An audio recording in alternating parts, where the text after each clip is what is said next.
बाई काही नाही, एक प्रश्न असा होता ना की मुंबईत ना भाजपच्या कार्यकर्त्यांनी तुम्हाला डिवचण्याचा प्रयत्न केलाय. त्यांनी घोषणाच दिल्या की 50% एकदम ओके युतीमध्ये लढताय मुंबई सारख्या ठिकाणी, चेंबूरमध्ये. कार्यकर्त्यांनी कोणी काय म्हटलं ते मला माहिती नाही. मुंबईमध्ये शिवसेना भाजप महायुती ताकदीने लढते आहे. विकासाच्या मुद्द्यावर आम्ही लढतो आहे आणि 2.5 वर्षामध्ये माझं मुख्यमंत्री पदातलं काम समोर आहे. देवेंद्रजींचं वर्षभरातलं काम समोर आहे. त्यामुळे मुंबईकर मुंबईच्या विकासाच्या मुद्द्यावरच मतदान करणार आणि मुंबईचे एकाच शब्दात मी तुम्हाला सांगतो, मुंबईमध्ये महायुतीचं महापौर उद्धव ठाकरे असं म्हणतात. पुणे महापालिकेच्या निवडणुकीच्या संदर्भात आज कात्रज येथे जाहीर सभा झाली.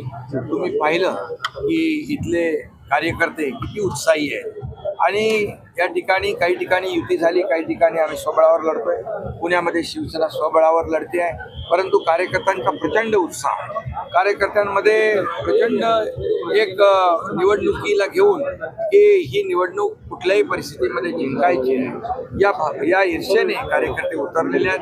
गेल्या अनेक वर्ष त्यांची सत्ता होती, लोकांनी त्यांचाही अनुभव घेतलेला आहे. शिवसेना पहिल्यांदा या ठिकाणी स्वबळावर एक लढते आहे आणि त्यामुळे या भागातला कात्रजचा विकास असेल, पुण्याची वाहतूक असेल, या ठिकाणी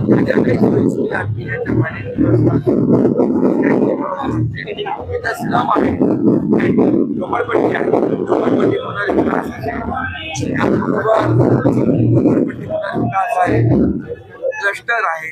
या सर्व आणि त्या ते विभाग माझ्याकडे असल्यामुळे नक्की या ठिकाणी देखील पुणेकरांना न्याय मिळेल. झोपडपट्टी मुक्त पुणे हे होईल आणि मी आपल्याला एवढंच सांगतो की आमचा अजेंडा जो आहे तो विकासाचा आहे.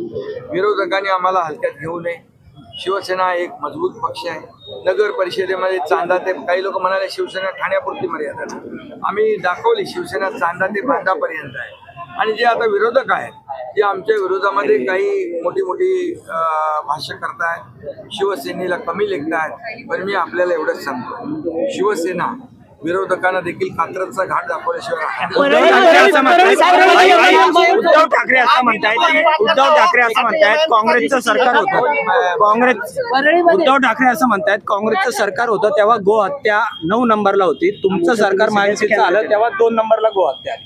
सर्वाधिक मातेला राज्यमातेचा दर्जा देण्याचं काम मी मुख्यमंत्री असताना केलं. हे पहिलं राज्य देशातलं आहे गोमातेला राज्यमातेचा दर्जा देणारं आणि जिथे कुठे असं होत असेल त्यांच्यावर कठोर कारवाई केली जाईल.